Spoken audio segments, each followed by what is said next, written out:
السلام عليكم ورحمة الله وبركاته. يا رب تكونوا بخير يا حبايبي، يا رب صلى على النبي يا حبايبي في التعليقات. النهاردة بقى براءة مدام هناء من الشيخة بلسانها، هتسمعوها دلوقتي. عايزة نقول ايه الأول بقى يا حبايبي، نتكلم شوية. نقول ايه؟ الحولة يا ولاد قاعدة ادور على النهاردة مش لاقياه. فينك يا حولة، فينك يا حولة، مش لاقياه. اتاب الحولة اتأثرت بقى من الكلام لأنه جه على الجرح بتاعها والوجع بتاعها وانكشفت. دلوقتي الحولة مش هنسميها قصرية، هنسميها المفضوحة. المفضوحة اللي اتفتحت بثلاث ساعات ونص 3 ساعات ونص. دلوقتي الكلام أثر فيها لدرجة أول مرة تطلع من غير فيديو. أول يوم، أول مرة أشوفها بتعمل فيديوهين في اليوم، مرة عرض ومرة بس. بتقعد يجي ساعتين وساعتين. اللي بتتكلم على مدام هناء اللي بتقعد 5 دقايق ولا 10 دقايق، بتقعد واحدة فاضية ساعتين بس، وساعتين عرض، ولا 3 ساعات بس و3 ساعات عرض. اللي بتقول لك واحده فاضيه. طب مدام هناء ما وراش حاجه، ما وراش راجل ولا عيال. دلوقتي انتوا وراكي دلوقتي عيال زي ما احنا قلنا، اقعدوا لهم.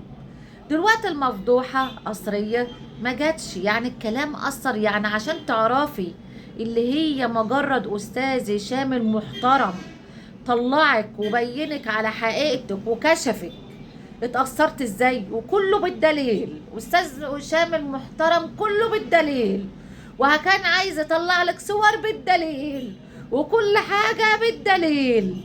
عشان انت كده خفتي. اول مرة ما تطلعيش.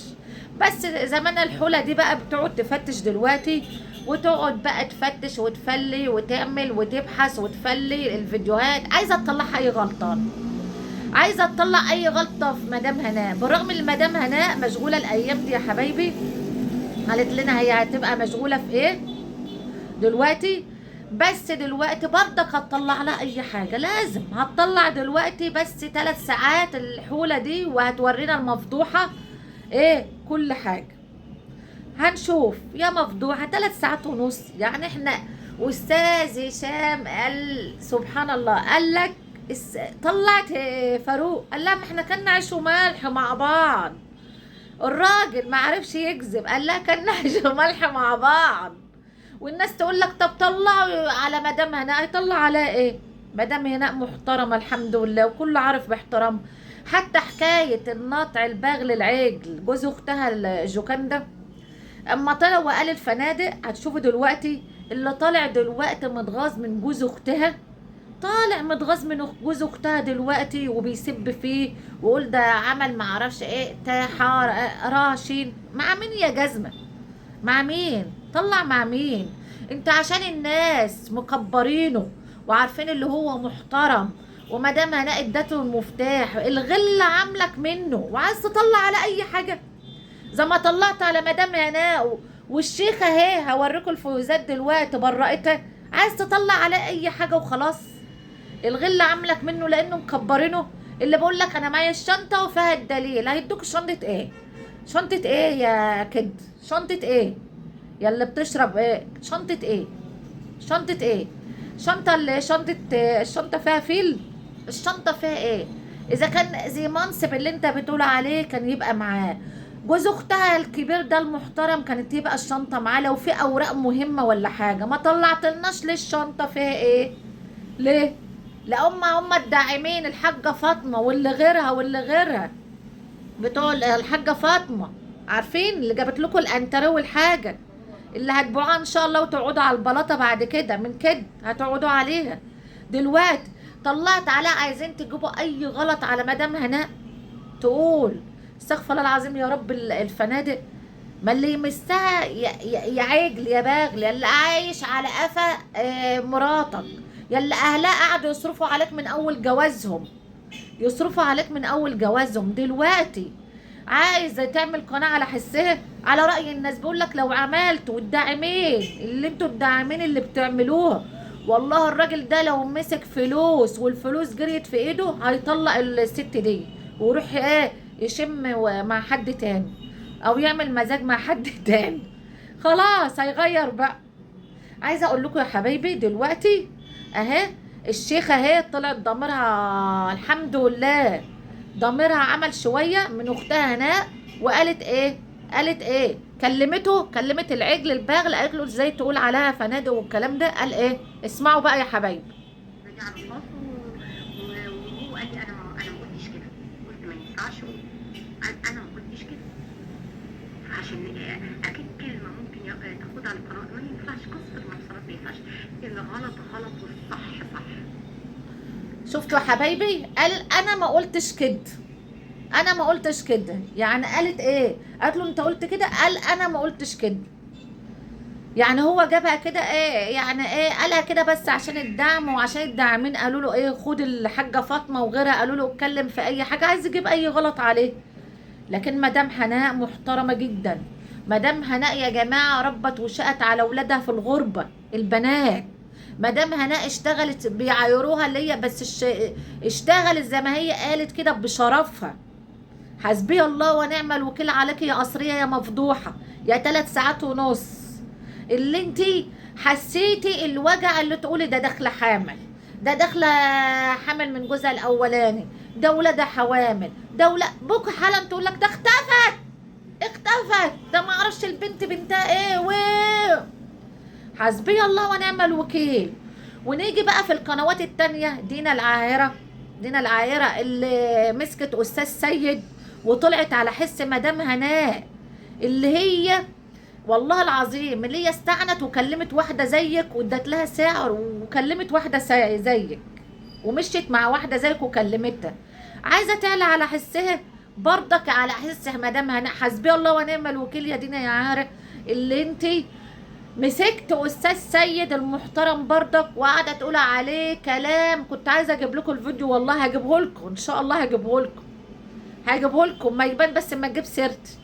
قاعده تقول ده هو السيد مش عارفه ايه تحرش به، يعني واحده على ذمه زوج تاني وذمت في طليقها وشتمت طليقها بولادها. طب احترموا ولادك، احترم اولادك، وعلى ذمه واحد وبتقول لك مسافر وذمت فيه، ودلوقتي تسب استاذ هشام وتقول كذا كذا. يعني مش خايفه من جوزك التاني تحترميه، تعملوا له احترام، تعملوا له يعني الواحده مؤدبه ما تجيبش السيره دي، لا علني كده ده هو كذا عشان قناتها تكبر. يا دينا يا عاهره اللي هي استغفر الله العظيم يا رب. اقول لكم ايه؟ بغل ليه من استاذه فراوله؟ ليه بغل منها ليه؟ ايه الغل ده؟ انت واسمها ايه؟ اسمها وطالعه يا دينا يا عاهره تقول لك ايه؟ ده الست دي عليا اللي هي رايحه ايه تاخد فودافون كاش وتشتم فيا. ده ما انت طالعه تقولي عايزه والنبي مقدم شقه، عايزه مقدم، وتشحتم الداعمين اللي جوزك في بره، اللي بتقولي جوزي بره وعلى ذمه واحد ناطع انت كمان، نطع كمان. ولا ورك الفيل اللي مغلوله من الاستاذه فراوله برضك، اللي طالعه بنتها ماشيه بقى هنا وتعرضها على الناس، وتعرض هنا وهنا متغاظه من الاستاذه فراوله اللي بنتها سايباها مصنونه عفيفه، معففاها قاعده ببيتها، ولا بتروح ولا بتيجي ولا بتظهرها ولا بتوديها لحد. الاستاذه فراوله اللي برقبتكم كلها، اللي هي متغاظين منها هي كمان لانها جاي لها عريس ما شاء الله عليه، ما شاء الله عليه، عشان ست محترمين، ناس محترمين، ومصاينه بنتها وبنتها عفيفه. مش زيك واخده بنتك رايحه من الامارات لهنا. هياخدوها ازاي وانت رايحه بقى ماشيه تدللي عليها كده، وتقولوا على بنت المرعب البت منا المحترمه يا رب تبور زي خوخه العروسه استغفر الله العظيم الكرتونيه. اظهري وشك لو انت بتقولي كلمه الحق، ولا انت كده واحده محترمه تظهري وشك وما تخافيش زي ما ام رنا ظاهره وشها كده. لكن انت مستخبيه في عروسه كرتونيه وتشتمي يا عيني بنت المرعب البت منا المحترمه، وتقول البايره المش عارفه. انتوا لكم بنات يا جماعه، حرام عليكم، انتوا لكم بنات. تشتمي البنت ليه المحترمه؟ ليه دي هيجي لها احلى عريس؟ تكسروا ليه بنفسها كده والبنت تقعد تعيط ليه؟ انتوا دقتم تدوقوا اما حد يدعي على بناتكم يقولوا اله الدبور، اله الخنفه، اله لا والله عندي برد ومناخيري مسدوده كمان وعندي عيب خلق انا كمان. بس بتكلم هقول ايه، لازم اطلع واقول والله العظيم اطلع واقول والله عندي عيب خلق وعندي واخده برد وحساسيه، بس لازم اطلع قول اللي تقولوه. تلعبوا على البنت ليه؟ البنت والله هيرزقها باحسن عريس يا منا باذن الله، هيرزقك باحسن عريس كده ونعمل فرح، وهتعملوا فرح على القناه كده وتغزوهم وتكيدوهم كلهم. يا عروسه يا كردونيه يا خوخه يا سبابه الاعراض، انت كمان يا اللي بتدعمي من الحاجه فاطمه، ده اللي شتمتين وبتدعمي من الحاجه فاطمه وغيرها وغيرها وغيرها. واستيكرات، انتوا حزتونا على الاستيكرات، حسبي الله ونعم الوكيل. اللي ربنا عالم، اللي انا يعني ربنا يفرح اللي فرحني، فرح بيل وفرح كل اللي فرحني يا رب بالاستيكرات، وفرحني كده وفرحني، لان عارف اللي هو مسا ورايا مسؤوليات، ورايا واحد اللي بيقولوا عليها خدت 2 مليون. خدت 2 مليون ايه؟ كنت قفلت القناه وقعدت على الارباح وجهزت ابن بنتي، ورحت وابني جهزته هو كمان في الدراسة واجوزه واعمله وقعد.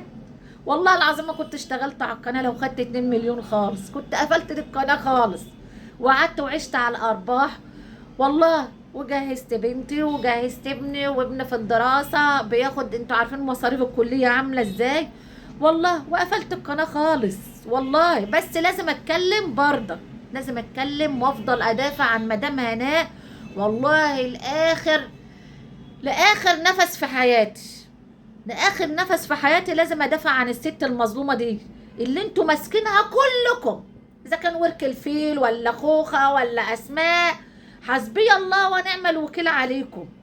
اذا كانت اختها اهي ضميرها صحى شويه، الشيخه يا حفيظه ضميرها صحى، بيقول لها الشيخه حفيظه ضميرها صحى شويه اهي، وقالت لانها اللي يسبها يسبها، قالت يا اخو جوز اختها قال اللي هي انا ما قلتش كده، طلع اللي هو ما قالش كده.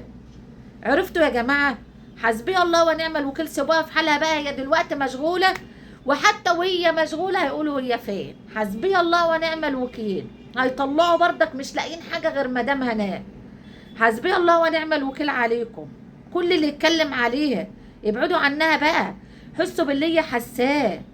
الولية خلاص حرام عليكم كلهم، كل القنوات عليها ليه؟